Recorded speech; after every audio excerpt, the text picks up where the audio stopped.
வணக்கம். Literature summary சேனலில் இன்றைக்கி நம்ம பார்க்க போகிறது ஷேக்ஸ்பியரோட play Macbeth.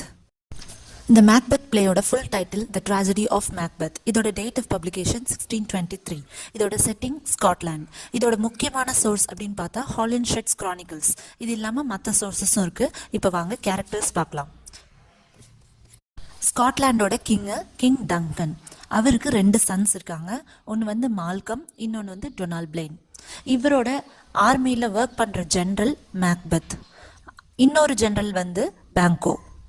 மேக்பெத்தோட wife lady Macbeth. இது இல்லாமல் 3 விச்சஸ் இந்த கேரக்டர் இருக்கிறாங்க. மேக்டஃப் அப்படிங்கிறவரும் ஒரு முக்கியமான கேரக்டர். இந்த பிளாட் எப்படி ஆரம்பிக்குது அப்படின்னா, மேக்பெத்தும் அவரோட கொலீக் இன்னொரு ஜென்ரலான பேங்கோவும் நார்வேக்கு எதிராக ஒரு பேட்டில் ஜெயிச்சுட்டு வந்துட்டு இருப்பாங்க. அப்போ ஒரு வைல்டான ஏரியால 3 விச்சஸ் வந்து மீட் பண்ணுவாங்க. அந்த 3 விச்சஸும் வந்து ப்ராஃபசிஸ், அதாவது அவங்க வாழ்க்கையில இதுக்கப்புறம் நடக்க போற சில விஷயங்களை அந்த 3 விச்சஸும் வந்து சொல்லுவாங்க. மேக்பெத்தை பார்த்து அந்த 3 விச்சஸும் இவங்களுக்கு 3 ப்ராஃபசிஸை வந்து சொல்லுவாங்க. ஃபர்ஸ்ட் விச் வந்து அவங்கள தேன் ஆஃப் கிளாமஸ் அப்படின்னு சொல்லி கூப்பிடுவாங்க. அது வந்து அவரோட ப்ரெசன்ட் டைட்டில், மேக்பெத்தோட ப்ரெசன்ட் டைட்டில். அடுத்த விச் வந்து தேன் ஆஃப் காடார் அப்படின்னு சொல்லி கூப்பிடுவாங்க. அதுக்கும் அடுத்தவங்க வந்து கிங் அப்படின்னு சொல்லி அவங்கள வந்து கூப்பிடுவாங்க. மேக்பெத் வந்து ரொம்ப சர்ப்ரைஸ் ஆயிடுவாரு. ஆல்ரெடி நான் தேன் ஆஃப் கிளாமஸாக இருக்கிறேன், ஆனால் தேன் ஆஃப் காடார் கிங் எல்லாம் நான் ஆக முடியுமா அப்படின்னு சொல்லி அவர் ரொம்ப ஷாக்கிங்காகவும் சர்ப்ரைசிங்காகவும் இருப்பார். மேக்பெத் கூட வந்திருக்க பேங்கோக்கு அந்த விச்சஸ் அவங்கள பார்த்து, நீ வந்து கிங் ஆக முடியாது, ஆனால் உன்னோட ஜெனரேஷன்ஸில் இருக்கிறவங்க வந்து கிங் ஆவாங்க அப்படின்னு சொல்லி ஒரு ப்ராஃபஸி கொடுப்பாங்க. இந்த ப்ராஃபஸி எல்லாம் கொடுத்து முடிச்ச உடனே அந்த விச்சஸ் அந்த இடத்துல இருந்து மறைஞ்சிருவாங்க. இதுக்கப்புறம் இங்கே வந்து மெசஞ்சர்ஸ் வருவாங்க. அவங்க என்ன சொல்லுவாங்க அப்படின்னா, மேக்பெத் வந்து இந்த போரில் நல்லா ஜெயிச்சு அந்த வெற்றியை தேடி தந்ததுனால தேன் ஆஃப் கிளாமஸ்ல இருந்து இவருக்கு கூடுதல் டைட்டிலா தேன் ஆஃப் காடர் அப்படின்ற பட்டத்தையும் வந்து கிங் கொடுத்துருக்காரு அப்படின்ற நியூஸ் வந்து இவருக்கு வரும். ஸோ இந்த விச்சஸ் சொன்ன செகண்ட் ப்ராஃபஸி வந்து உண்மையாயிடுச்சு. மேக்பெத்துக்கு மனசுல அடுத்தது நம்ம கிங் ஆயிடுவோமோ அப்படின்ற ஆசை உள்ளுக்குள்ள வர ஆரம்பிச்சிருச்சு. மேக்பெத்தும் பேங்கோவும் அடுத்ததா வந்து கிங் டங்கன் மீட் பண்ணுவாங்க. கிங் டங்கன் வந்து அவங்களோட பிரேவரியை பாராட்டுவாரு. அவரோட சன் மால்கம் தான் அடுத்தது என்னோட ஹேர், அதாவது அடுத்து இந்த த்ரோனுக்கு வரப்போறவங்க வாரிசு அப்படின்னு சொல்லி கிங் டங்கன் டிக்ளேர் பண்ணுவாரு. அதுக்கப்புறம் மேக்பெத் கௌரவிக்கிற விதமா அவரோட காசலுக்கு ஒரு நாள் விசிட் பண்றதாக சொல்லுவாரு. மேக்பெத் அவரோட காசலுக்கு கிளம்பி போயிடுவாரு. ஏன்னா கிங் வராரு இல்லையா, அந்த ப்ரிப்பரேஷன்ஸ்லாம் பண்ணணும் அப்படின்றதுக்காக மேக்பெத் வந்து முன்னாடியே கிளம்பி போயிடுவாரு. மேக்பெத்தோட கேசல்ல லேடி மேக்பெத், அதாவது மேக்பெத்தோட ஒய்ஃப், இவர் மேக்பெத் எழுதின லெட்டர் ஒன்றை படிப்பாங்க. அதுல மேக்பெத் வந்து அந்த 3 விச்சஸோட ப்ராஃபசிஸ் பத்தி எழுதியிருப்பாரு.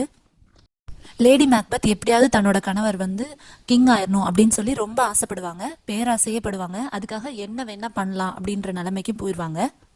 மேக்பெத் வந்து ஜென்ரலாக ரொம்ப கைண்டான ஹியூமன் பீயிங். அவனுக்கு கிங் டங்கனை வந்து மர்டர் பண்ணுற அளவுக்கு பிரேவரியை வந்து நீங்கள் தான் கொடுக்கணும் அப்படின்னு சொல்லி அவங்க வேண்டிக்குவாங்க. ஜென்ரலாக உமன்லி கேரக்டர்ஸ் மாதிரி எனக்கு டெண்டர்னஸான ஒரு ஹார்ட்டெல்லாம் வந்து கொடுத்துடாதீங்க, நான் வந்து ரொம்ப ஸ்ட்ராங்காக இருக்கணும், இந்த கிங்கை வந்து கொலை பண்ணிட்டு அந்த இடத்துல என்னோட ஹஸ்பண்ட் கிங் ஆகிறதுக்கு நான் தான் மோட்டிவேட் பண்ணணும், நான் தான் ஹெல்ப் பண்ணணும், அதுக்கு வந்து எல்லா பவர்ஸ், ஹெவன்லி பவர்ஸ் எல்லாமே எனக்கு வந்து ஹெல்ப் பண்ணுங்க அப்படின்னு சொல்லி லேடி மேக்பெத் வந்து வேண்டுறாங்க. மேக்பெத் வந்து அங்கே வந்து அடைகிறாரு. லேடி மேக்பெத் வந்து அவங்கள மீட் பண்ணுறாங்க. மீட் பண்ணி எல்லா பிளானையும் வந்து நான் பார்த்துக்கிறேன், நீங்கள் வந்து இன்னசென்ட்டான ஃபேஸ் மட்டும் வச்சுக்கோங்க, வேற ஒன்றுமே நீங்கள் பண்ண வேணாம் அப்படின்னு சொல்லி அவரை மோட்டிவேட் பண்ண ஆரம்பிக்கிறாங்க. கிங் டங்கன் வந்து மேக்பெத்தோட கேசலுக்கு வராரு. அவர் கூட பேங்கோவும் வராரு.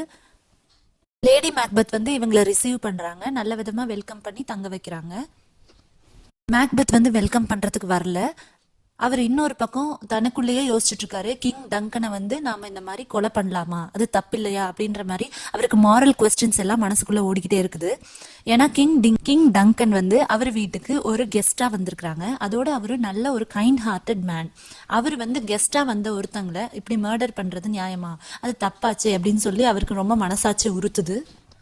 விச்சஸ் சொன்ன ப்ராஃபஸி வந்து தானா பழிச்சா பரவாயில்ல, ஆனா நாமளே இப்படி அதே கட்டாயப்படுத்தி பழிக்க வைக்கிறோமே அப்படின்னு சொல்லி அவர் ரொம்ப மனசுக்குள்ள ஃபீல் பண்றாரு. ஆனா 2 விஷயம் நடந்துருச்சு, 3வது விஷயமும் கண்டிப்பா நடந்துரும் அப்படிங்கறதையும் அவர் மனசுக்குள்ளேயே ஓடிட்டு இருக்குது. லேடி மேக்பெத் என்டர் ஆறாங்க. லேடி மேக்பெத் கிட்ட நான் இதுக்கப்புறம் ஃபர்தரா இந்த பிளானை வந்து கேரி அவுட் பண்ண மாட்டேன் அப்படின்னு சொல்லி சொல்றாரு. லேடி மேக்பெத் வந்து அவங்கள திரும்பவும் மோட்டிவேட் பண்ண ஆரம்பிக்கிறாங்க. இல்ல நீங்க வந்து பண்ணி தான் ஆகணும் அப்படின்ற மாதிரி சொல்றாங்க. நீங்க நிஜமாலுமே ஒரு பிரேவான ஒரு மேனா இருந்தா நீங்க வந்து இந்த பிளானை வந்து கேரி அவுட் பண்ணணும். கிங் டங்கனை கொலை பண்ணணும். அதுக்கப்புறம் நீங்க வந்து கிங் ஆகணும். யாரும் உங்களை எதுவும் சொல்ல மாட்டாங்க. நீங்க தான் இந்த ஊர்லயே பவர்ஃபுல்லான ஜெனரல். அதனால நீங்க தான் இந்த விஷயத்த பண்ணணும் அப்படின்னு சொல்லி சொல்றாங்க. பிளான் என்னன்றதையும் அவங்க விளக்கமா சொல்றாங்க. பிளான் என்ன அப்படின்னா, கிங்கோட பாடி கார்ட்ஸை வந்து லேடி மேக்பெத் வந்து ட்ரக் பண்ணிடுவாங்க. ஸோ அவங்க வந்து மயக்க நிலையில போயிடுவாங்க. அந்த கேப்ல கிங் டங்கன் தூங்கிட்டு இருக்கும்போது மேக்பெத் உள்ள போய் கிங் டங்கனை வந்து கொலை பண்ணிட்டு அந்த பழிய வந்து கார்ட்ஸ் மேல விழுற மாதிரி அவங்களுக்கு பக்கத்துல அந்த டேகரை கொண்டு வந்து வச்சிருவாங்க. இதான் வந்து பிளானு. ஸோ நெக்ஸ்ட் டே யார் வந்து பார்த்தாலும் கிங்கோட ட்ரங்கன் பாடி கார்ட்ஸ் வந்து அவரை கொலை பண்ணிட்டாங்க அப்படின்னு சொல்லி நினச்சிக்குவாங்க. ஸோ பழியெல்லாம் வந்து பாடி கார்ட்ஸ் மேலே போயிடும். அடுத்தது யார் பதவிக்கு வருவாங்க அப்படின்னு பார்க்கும்போது எப்படியாவது மேல்கமையும் டொனால்ட் பிளைனையும் வந்து ஓரம் கட்டிட்டு கிங் ஆயிரலாம் மேக்பெத் அப்படின்னு சொல்லி லேடி மேக்பெத் பிளான் போட்டு வச்சிருக்காங்க.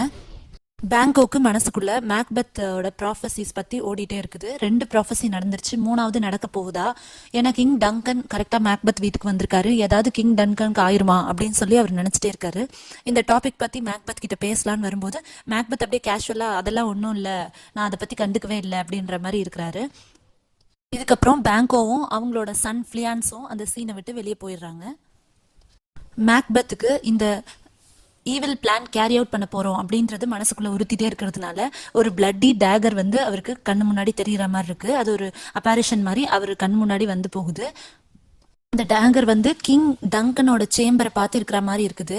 இவர் அதுலயே கொஞ்சம் பயந்து போயிருக்கிறாரு. இந்த அப்பாரிஷன்ல இருந்து வெளியே வர மாதிரி ஒரு பெல் சவுண்ட் கேக்குது. அந்த பெல் சவுண்டுக்கு என்ன அர்த்தம் அப்படின்னா, லேடி மேக்பெத் வந்து எல்லா ப்ரிப்பரேஷனையும் வந்து ரெடி பண்ணிட்டாங்க அப்படின்னு அர்த்தம். மேக்பெத் போய் கிங் டங்கனை வந்து கொண்டுடுறாரு. லேடி மேக்பெத் வந்து வெளியே வெயிட் பண்றாங்க.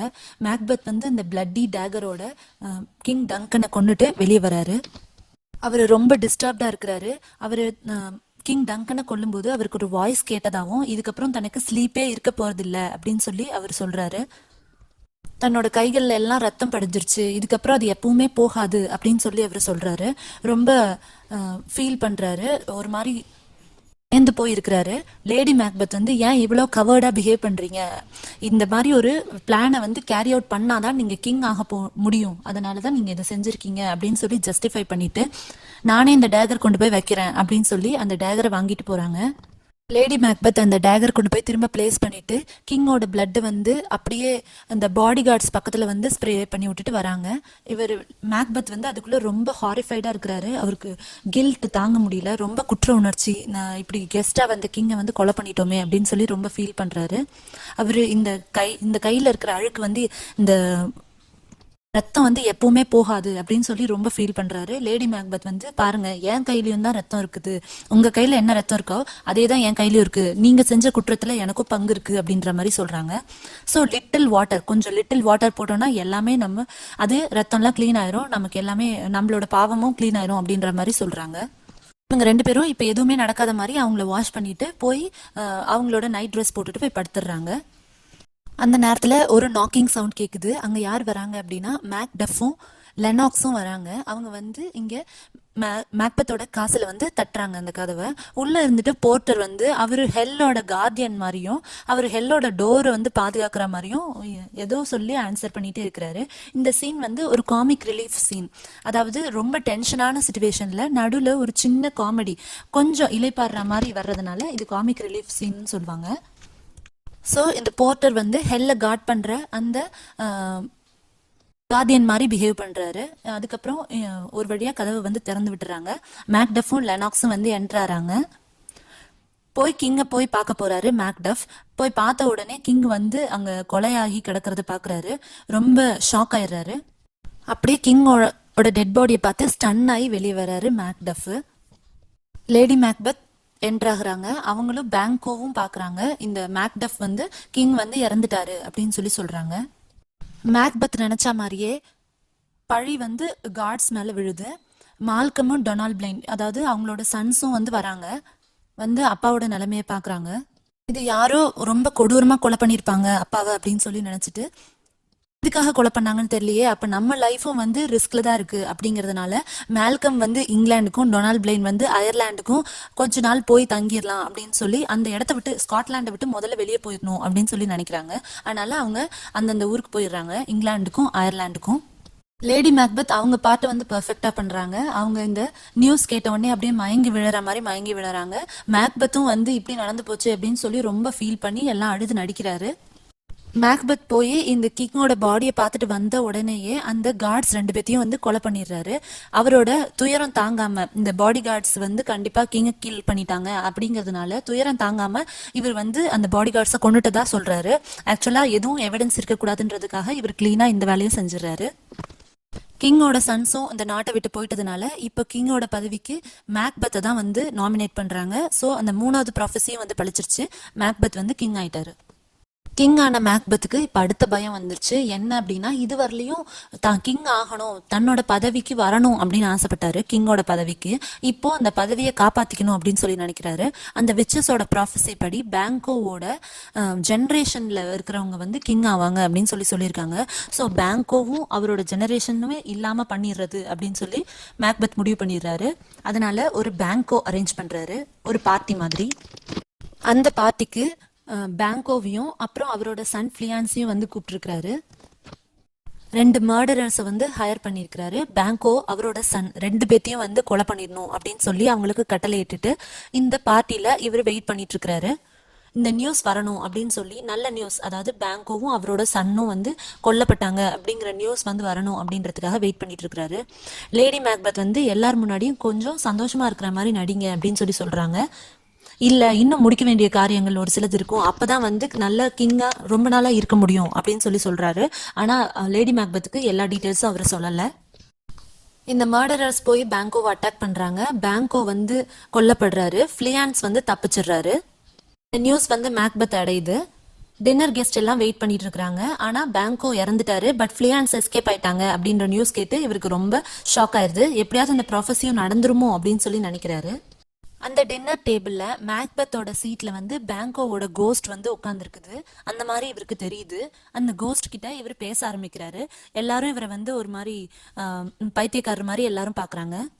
அந்த கோஸ்ட் வந்து போகுது. மேக்பெத் அந்த கோஸ்ட் கிட்டயே பேசிட்டு இருக்கிறாரு. எல்லாரும் இவரை வந்து வினோதமா பாக்குறாங்க. உடனே லேடி மேக்பெத் இன்டர்ஃபியர் ஆகி, எப்பயாவது என்னோட ஹஸ்பண்டுக்கு கொஞ்சம் இந்த மாதிரி இருப்பாங்க, அதை வந்து இக்னோர் பண்ணிருங்க அப்படின்னு சொல்றாங்க. அந்த பார்ட்டி நடக்காமையே வந்து கலைஞ்சு போறாங்க எல்லாரும். அதுக்கப்புறம் லேடி மேக்பெத் கிட்ட மேக்பெத் சொல்றாரு, நான் எப்படியாவது அந்த திரும்பவும் அந்த 3 விச்சஸை பார்த்து என்ன நடக்க போகுது அப்படின்றத தெரிஞ்சுக்கணும். இது நான் தெரிஞ்சுக்கிறதுக்காக நான் அவங்கள மீட் பண்ண போறேன் அப்படின்னு சொல்றாரு. இது ஒரு பக்கம் இருக்க, இன்னொரு பக்கம் என்ன நடக்குது அப்படின்னா, மேக்பெத் மேல நிறைய சந்தேகம் வருது. இவர் வந்து கிங்கை கில் பண்ணிருக்கிறதுக்கு நிறைய சான்ஸ் இருக்கு அப்படின்னு சொல்லி எல்லாரும் நினைக்கிறாங்க. பாடி கார்ட்ஸை உடனே கொன்னது ரொம்பவே சந்தேகத்தை வந்து கிளப்புது. மால்கமும் டொனால்ட் பிளைன் இந்த 2 சன்ஸும் வந்து அப்பாவை கில் பண்ணிருக்க சான்ஸ் இல்ல, அதனால இவர் கில் பண்றதுக்கு வாய்ப்பு அதிகமா இருக்கு அப்படின்னு சொல்லி எல்லாரும் நினைக்கிறாங்க. மேக்டஃப் அப்படிங்கிற ஒரு ஜெனரல், அவர் வந்து கிங்குக்கு ரொம்பவே ஃபெய்த்ஃபுல்லானவர். அவர் வந்து மேக்பெத்தோட ஃபீஸ்ட் வந்து அட்டன் பண்ணல. அவரு கிளம்பி போய் இங்கிலாந்துல இருக்கிற மால்கம் அவரை வந்து போய் பாக்குறாரு. அவரோட சேர்ந்து ஒரு ஆர்மி வந்து ரெடி பண்ணி மேக்பெத்துக்கு எதிராக எப்படியாவது ஒரு ஆர்மியை ரெடி பண்ணி வார் நடத்தி அந்த ஸ்காட்லாண்டு த்ரோன்ல வந்து மேல்கமை உட்கார வைக்கிறது அப்படின்னு சொல்லி அவர் முடிவு பண்றாரு. அதற்கான முயற்சிகள் எல்லாம் அவர் ஈடுபட ஆரம்பிக்கிறாரு. இந்த பக்கம் மேக்பெத் போய் விச்சஸை வந்து மீட் பண்றாங்க. எனக்கு ஃபியூச்சர் பத்தி தெரிஞ்சுக்கணும், என்னோட கேள்விக்கெல்லாம் பதில் சொல்லுங்க அப்படின்னு சொல்லி மேக்பெத் அந்த விச்சஸ் கிட்ட கேக்குறாங்க. விச்சஸ் வந்து, நாங்க பேச மாட்டோம், அதுக்கு பதிலா apparitions ஒரு சில கோஸ்ட் வந்து வரும், அதுதான் உனக்கு வந்து ஒவ்வொரு பதிலா வந்து சொல்லும் அப்படின்னு சொல்றாங்க. ஸோ ஃபர்ஸ்ட் வந்து ஒரு கோஸ்ட் வந்து வருது. அது beware of the Thane of 5 Macduff அப்படின்னு சொல்றது. அதாவது மேக்டஃப் கிட்ட நீ கேர்ஃபுல்லா இரு அப்படின்றது தான் ஃபர்ஸ்ட் apparition வந்து சொல்லிட்டு போகுது. ரெண்டாவது வந்து ஒரு apparition வருது. அது வந்து ஒரு bloody சைல்டு. அது என்ன சொல்லுது அப்படின்னா, நீ ஈஸியா சாக மாட்ட, none of woman born shall harm Macbeth அப்படின்னு சொல்லுது. ஒரு உமன் கிட்ட இருந்து பிறந்த ஒருத்தனால உன்னை வந்து ஹார்ம் பண்ண முடியாது அப்படின்னு சொல்லுது ரெண்டாவது apparition. மூணாவது வந்து ஒரு apparition வருது. அது என்ன சொல்லுது அப்படின்னாக்க, பிர்னாமுட் அப்படின்னு ஒரு ஃபாரஸ்ட் இருக்கு. அந்த பிர்னாமுட் வந்து டன்சேன் ஹில்ல நோக்கி வரலையும் நீ வந்து தோக்கடிக்கவே முடியாது யாராலையும் ஒண்ணு அப்படின்னு சொல்லுது. மேக்பெத்துக்கு வந்து ரொம்ப சந்தோஷமாயிருது. ஏன்னா ஃபாரஸ்ட் வந்து நவுற போறது இல்ல. ஏன்னா எந்த மேனும் வந்து ஒரு உமன் கிட்ட இருந்து தான் பிறந்திருப்பாங்க. அதனால யாரும் தனக்கு வந்து அழிவே இல்லை அப்படின்னு சொல்லி மேக்பெத் வந்து இந்த ப்ராஃபசிஸை இன்டர்பிரட் பண்ணிக்கிறான். அவனுக்கு இன்னொரு டவுட் என்ன அப்படின்னா, அந்த பேங்கோக்கு கொடுத்த ப்ராஃபஸி வந்து உண்மையாகுமா அப்படின்னு சொல்லி கேட்கறான். ஸோ பேங்கோவோட சில்ட்ரன் கண்டிப்பா ஸ்காட்லாண்டை ரூல் பண்ணுவாங்களா அப்படின்னு சொல்லி இந்த விச்சஸ் கிட்ட கேட்கறான். அப்போ இந்த விச்சஸ் வந்து ஒரு காட்சியை மேக்பெத் முன்னாடி காட்டுறாங்க. அது என்ன அப்படின்னா, ஒரு லாங் லைன் ஆஃப் கிங்ஸே வந்து பேங்கோ மாதிரியே இருக்கிறாங்க. அவங்க வந்து கிங்கா இருக்கிற மாதிரி காட்டுறாங்க. அவங்களோட ஃபேஸ் வச்சு இது பேங்கோவோட ஆபரேஷன் தான் அப்படின்னு சொல்லி மேக்பெத் புரிஞ்சுக்கிறாரு. இது எப்படி நடக்கும் அப்படின்றது மேக்பெத்துக்கு புரியல. ஆனா தான் வந்து கிங்கா இருக்கோம், நாம வந்து யாராலையும் டிஃபீட் பண்ண முடியாது அப்படிங்கறது மட்டும் அவர் தெரிஞ்சுக்கிட்டு அங்க இருந்து வெளியிடுறாரு. ஸோ ஃபர்ஸ்ட் ப்ராஃபஸியான மேக்டஃப் கிட்ட இருந்து ஜாக்கிரதையா இருக்கணும் அப்படின்றத அவர் மனசுல வச்சுக்கிட்டு மேக்டஃபோட காசுல போய் பிடிக்கிறாரு. அங்க மேக்டஃபோட ஒய்ஃபும் சில்ட்ரனும் இருக்காங்க. அவங்க எல்லாரையும் வந்து ருத்லெஸ்ஸா வந்து கில் பண்ணிடுறாரு. மேக்டஃப் இங்கிலாந்துல இருக்கிறாரு. அவரு மேல்கமை வந்து மோட்டிவேட் பண்றாரு. உங்க அப்பாவோட இடத்துக்கு நீங்க தான் வரணும் அப்படின்னு சொல்லி மோட்டிவேட் பண்றாரு. ஸோ இவங்க வந்து சேர்ந்து ஒரு ஆர்மி ரெடி பண்றாங்க. அந்த ஆர்மியில 10,000 மேன் சேர்த்து அவங்க வந்து ஸ்காட்லாண்டுக்கு எதிராக ஒரு போர் வந்து தொடுக்கணும் அப்படின்னு சொல்லி முடிவு பண்றாங்க. அப்போ அங்க ஒரு மெசஞ்சர் வந்து மேக்டஃப் ஃபேமிலிக்கு நடந்ததை வந்து சொல்றாங்க. மேக்டஃபுக்கும் மேக்பத்துக்கும் இதுவரையிலும் டைரக்டா எந்த ஒரு பகையும் இல்லை. மேக்டஃப் வந்து இதுவரையிலும் பேட்ரியாட்டிசம்னால தான் இதெல்லாம் பண்ணிட்டு இருந்தாரு. இப்போ அது டைரக்ட் ரிவெஞ்சா மாறிடுச்சு. அவர் ஷாக் ஆகி தன்னோட ஒய்ஃப் எல்லா சில்ட்ரனையும் வந்து கொண்டுட்டாரு அப்படின்னு தெரிஞ்சு இப்போ அந்த பேட்ரியாட்டிசம் வந்து ரிவெஞ்சா மாறிடுச்சு. மேக்பெத்தை வந்து கண்டிப்பா அழிக்கணும் அப்படின்ற குறிக்கோளோட அவரு இந்த பேட்டில ஸ்டார்ட் பண்றாரு. மேக்பெத்தோட காசல் இப்போ டன்சனன்ல இருக்கு. அங்கதான் லேடி மேக்பெத்தும் இருக்கிறாங்க. அவங்களோட நிலைமை வந்து மோசமாகிக்கிட்டே வருது. அவங்க நைட்ல ஸ்லீப் வாக்கிங் பண்ணிட்டு இருக்கிறாங்க. அதனால அவங்களோட அட்டெண்டன்ட் ஜென்டில் உமன் அப்படின்னு சொல்லுவாங்க, அவங்க வந்து டாக்டரை வர வச்சிருக்காங்க. லேடி மேக்பெத்துக்கு என்ன ப்ராப்ளம் அப்படின்னு அவர் டாக்டர் வந்து ஒரு தீர்வு சொல்றதுக்காக அவங்க வர வச்சிருக்காங்க. ஸோ டாக்டரும் இந்த ஜென்டில் உமனும் பேசிட்டு இருக்கும்போது லேடி மேக்பெத் வந்து ஸ்லீப்ல இருந்து அப்படியே வராங்க. அவங்க கையில ஒரு கேண்டில் எடுத்துட்டு வராங்க. அப்புறம் அந்த கேண்டில் சைட்ல வச்சுட்டு அவங்களோட ஹேண்ட்ஸை வந்து ரப் பண்ணிக்கிட்டே இருக்கிறாங்க. ஏதோ வாஷ் பண்ற மாதிரி அவங்க ஆக்ஷன் பண்ணிட்டே இருக்கிறாங்க. இது வந்து இவங்க 2 பேரும் நோட் பண்றாங்க. அப்புறம் லேடி மேக்பெத் அப்படியே பேச ஆரம்பிக்கிறாங்க. கையெல்லாம் வந்து கரையா இருக்கு, ரத்த கரையா இருக்கு அப்படின்னு சொல்றாங்க. என்ன பெர்ஃப்யூம் போட்டாலும் இந்த கையில இருக்கிற அந்த ஸ்மெல் வந்து போக மாட்டேங்குது, எவ்வளவு கழுவுனாலும் இந்த கை வந்து சுத்தமாக மாட்டேங்குது அப்படின்னு சொல்லிட்டு இருக்கிறாங்க. திடீர்னு அங்க என்ன நாக்கிங் சவுண்ட் கேக்குது, அது வாங்க நம்ம போய் படுத்துக்கலாம், நாளை காலையில என்னன்னு பாத்துக்கலாம் அப்படின்னு சொல்லி லேடி மேக்பெத்தே அவங்க அந்த கிங் டங்கனை வந்து மர்டர் பண்ண அந்த சீன் வந்து அவங்களுக்கு திரும்ப திரும்ப வந்துட்டே இருக்குது. அவுட் ஆஃப் கில்ட், அந்த குற்ற உணர்ச்சினால அவங்க ரொம்ப ஃபீல் பண்ணி இந்த மாதிரி மேட் ஆயிட்டாங்க. இந்த வெளியே யாருக்கிட்டையும் சொல்ல முடியாததுனால இந்த ஸ்ட்ரெஸ் அதிகமாகி அவங்களுக்கு வந்து ஸ்லீப் வாக்கிங் நோய் வந்துருச்சு. டாக்டர் வந்து இவங்க தான் கிங் டங்கனை, இவங்களும் மேக்பெத்தும் தான் கொண்டிருக்காங்க அப்படின்றத புரிஞ்சுக்கிறாரு. ஆனா இப்போ வந்து மேக்பெத் கிங்கா இருக்கிறதுனால இதை பத்தி வெளியே பேசக்கூடாது அப்படின்னு சொல்லி இவங்களை அப்படியே விட்டுறாங்க. மேக்டஃப், கிங்கோட சன்னான மேல்கம், இவங்க எல்லாரும் சேர்ந்து ஒரு படையை திரட்டிக்கிட்டு இப்போ பிர்னாமுட்டுக்கு மார்ச் பண்ண ஆரம்பிக்கிறாங்க. இங்க பிர்னாமுட்ல இருந்து நேரா டன்சனன் கேசலுக்கு, அதாவது மேக்பெத் இருக்கிற கேசலுக்கு இவங்க படையெடுத்து வர்றதா இவங்க பிளான் பண்றாங்க. அப்போ மேக்பெத் வந்து போருக்கு ரெடி ஆயிட்டு இருக்காரு. ஏன்னா இந்த ஆர்மி வர்றது அவருக்கும் தெரியும். ஸோ போருக்கு ரெடி ஆயிட்டு இருக்காரு. அந்நேரம் பார்த்து ஒரு சர்வெண்ட் என்டர் ஆகி ஒரு நியூஸ் வந்து சொல்றாங்க. என்ன அப்படின்னா, இந்த பிர்னாமுட், அதாவது இந்த ஃபாரஸ்ட் நகர்ந்து வரா மாதிரி நான் பார்த்தேன் அப்படின்னு சொல்லி இந்த சர்வெண்ட் வந்து சொல்றாரு.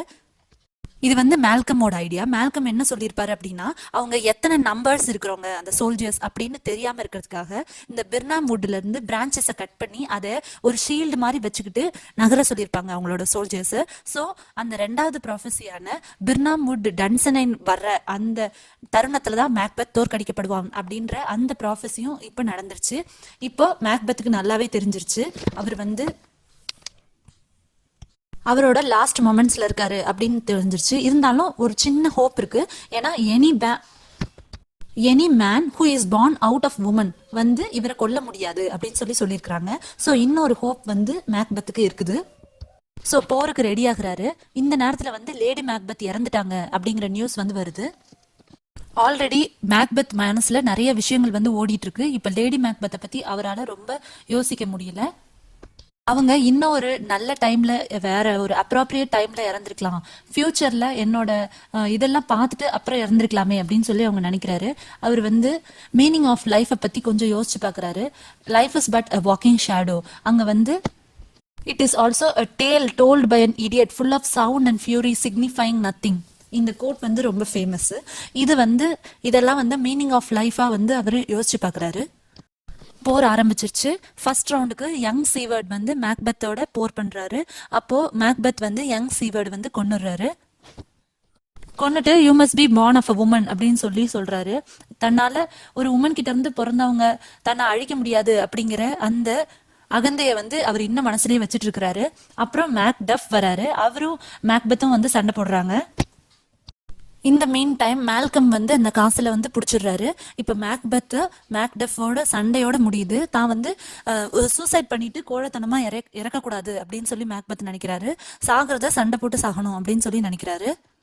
ஸோ இவங்க ரெண்டு பேருக்கு ஃபைட் ஆரம்பிக்குது. இந்த ஃபைட் போயிட்டே இருக்கும்போது மேக்பெத் சொல்றாரு, நான் ஒரு ஸ்பெஷல் கிரியேச்சர், நான் வந்து ஒரு ஸ்பெஷல் பீயிங். ஏன்னா எனக்கு வந்து ஒரு கிஃப்ட் இருக்கு. எந்த ஒரு man if he is born out of woman என்னை வந்து கொல்ல முடியாது அப்படின்னு சொல்லி சொல்றாரு மேக்பெத். மேக்டஃப் அதுக்கு அப்பனா நீ என்ன என் கையில சாகிறதுக்காகவே தான் இத்தனை நாள் வெயிட் பண்ணிட்டு இருந்திருக்க. ஏன்னா I was born in a different way. என்ன அப்படின்னா நான் சிசேரியன் மாதிரி I was ripped out of my mother's womb அப்படின்னு சொல்லி சொல்றாரு. வயிற்று கிழிச்சு வந்து எடுத்திருப்பாங்க மேக்டஃப். ஸோ அது ஒரு நேச்சுரல் பர்த் இல்லை அப்படிங்கிறதுனால மேக்டஃப் தான் வந்து இப்போ மேக்பெத்தை சாகடிக்க போறவர் அப்படின்றது அவருக்கு தெரிஞ்சிடும். இருந்தாலும் அவங்க வந்து ரெண்டு பேரும் ஃபைட் பண்ணி மேக்டஃப் வந்து ஜெயிச்சிருவாரு. எண்டில் என்ன ஆகும் அப்படின்னா மேல்கம் வந்து கிங் ஆயிடுறாரு. மேக்டஃப் மேக்பெத்தோட தலையோட என்டர் ஆகுறாரு. ஃபைனலா இந்த பேட்டில் வந்து மால்கம் அண்ட் டீம் வந்து வின் பண்ணிட்டாங்க. இந்த பேட்டில் வந்து முக்கியமா இறந்தவங்க அப்படின்னு பார்த்தா யங் சீவர்ட் அவர் வந்து இறந்திருப்பாரு. பிரேவா மேக்பெத் கூட ஃபைட் பண்ணி இறந்திருப்பாரு. அவருக்கு முதல்ல எல்லாரும் வந்து அஞ்சலி செலுத்துவாங்க. அதுக்கப்புறம் மேக்டஃப் மேக்பெத்தோட தலையோட அந்த சீன்ல என்டர் ஆவாரு. மேல்கம் வந்து கிங் ஆஃப் ஸ்காட்லாண்ட் ஆயிட்டாரு. இதோட இந்த கதை வந்து முடியுது. ஸோ ஆம்பிஷன்னால ஒரு மனுஷனோட நிம்மதி கெட்டு போய் அவன் லைஃபே வந்து மாறி போன கதை தான் இந்த மேக்பெத்து. அவன் ஆம்பிஷன் அப்படின்னு இருந்து ஜென்ரலாக ஒரு ஹானஸ்ட் மேனாக இருந்தவன் கிங் ஆகி நிம்மதி இல்லாமல் இந்த ஹஸ்பண்ட் அண்ட் ஒய்ஃப் இருந்திருக்கிறாங்க. ஜென்ரலாக இருந்த அவங்க சந்தோஷம் அந்த கிங் ஆகி கூட அவனுக்கு கிடைக்கல. ஸோ அவுட் ஆஃப் ஆம்பிஷன் ஒவ்வொரு ஷேக்ஸ்பியர் பிளேலையும் ஒரு ட்ராஜிக் ஃப்ளா இருக்கும். மேக்பெத்தோட ட்ராஜிக் ஃப்ளா என்ன அப்படின்னு பார்த்தீங்கன்னா ஆம்பிஷன். இந்த மேக்பெத் சம்மரி உங்களுக்கு பிடிச்சது புரிஞ்சுது அப்படின்னா ப்ளீஸ் லைக் பண்ணுங்க, ஷேர் பண்ணுங்க, மறக்காம சப்ஸ்கிரைப் பண்ணுங்க. Thank you so much for listening.